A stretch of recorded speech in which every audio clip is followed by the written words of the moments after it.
Hey y'all, it's Maddie from the Itty Bitty Homestead Committee. I am in a quiet house. That is probably the first time and the last time this will ever happen. I am currently visiting my sister, so I'm just gonna do a video here. You might see this setup again. There's not necessarily going to be any input of bunnies or anything, but sometimes the cats come in. So I'm going to knock out some videos and you might see this setup again. Just know that it is quiet and it is nice. So let's hop into today's video. The adorable Mr. Zarzar is here to help me with my videos today. So we do have a somewhat cute pet moment. It's just not bunnies. It's Zarzar the fat man.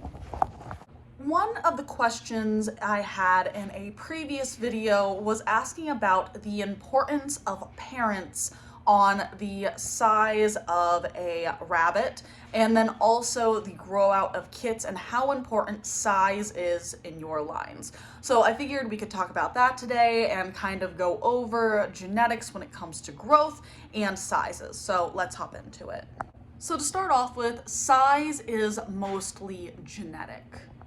If we are looking back in a pedigree and most of the rabbits are around 9 to 10 pounds, odds are you're going to continue getting 9 to 10 pound rabbits, except for in those outliers.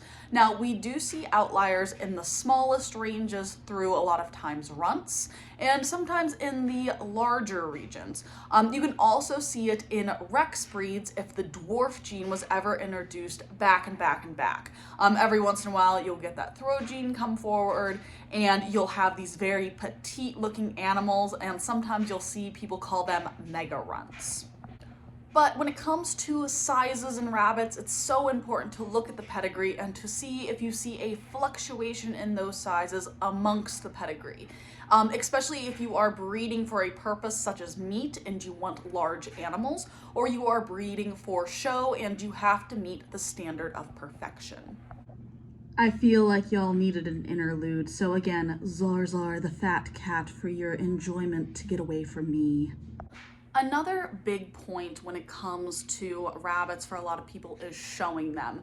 And in a lot of cases, you actually don't want the rabbits to get too large because of the standard of perfection.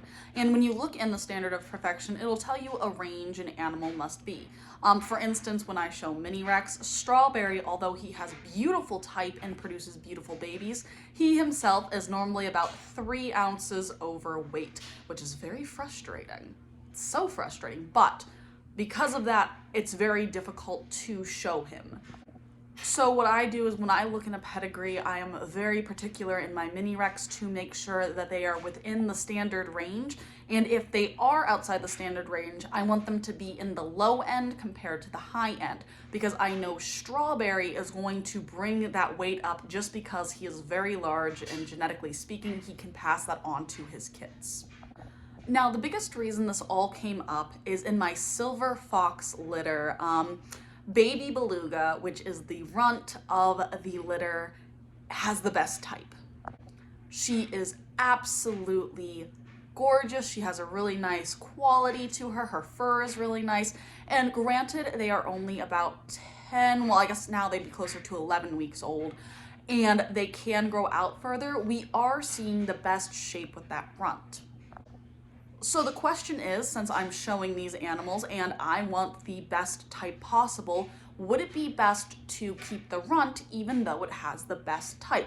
And does it really matter about grow out and how fast they grow out as long as they hit a senior weight?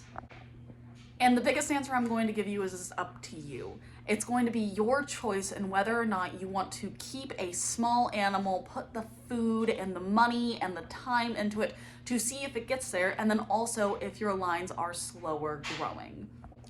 I personally want to see fast grow rates, and I want to see them hit that senior weight as fast as possible and then plateau at that senior weight. I don't want them to go above that senior weight. But again, I'd rather them go above that senior weight than be below that senior weight when it comes to my meat rabbits. So it's the opposite of my Mini Rex. If you take a runt and breed it, there is a chance that it will bring all of your weights down in those kits, even if you breed that animal to a larger animal. There's also the theory of, is that runtedness, is the problem that made that animal small going to be passed along the lines? There is a lot of questions when it comes down to whether or not you should breed a runt. I personally I'm going to grow her out and see how she does, and I might put her on the table in the youth show for my daughter because it is a smaller silver fox if she meets junior weight, and gives my daughter a chance to get into silver foxes compared to mini Rex, because right now she just shows mini Rex because they're small and petite. But odds are I'm not going to breed baby beluga for those reasons. With that said, I would love to hear y'all's opinion. Do you keep runts back for any purpose whatsoever? Are you focused on showing? Are you focused for very large sized for meat? What are y'all doing in your breeding programs? I am extremely curious.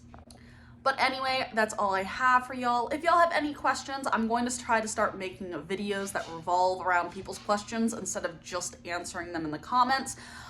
This is today Rune's question and Rosie's question. But I look forward to answering more questions in the future. But until then, I'll talk to y'all later. Bye.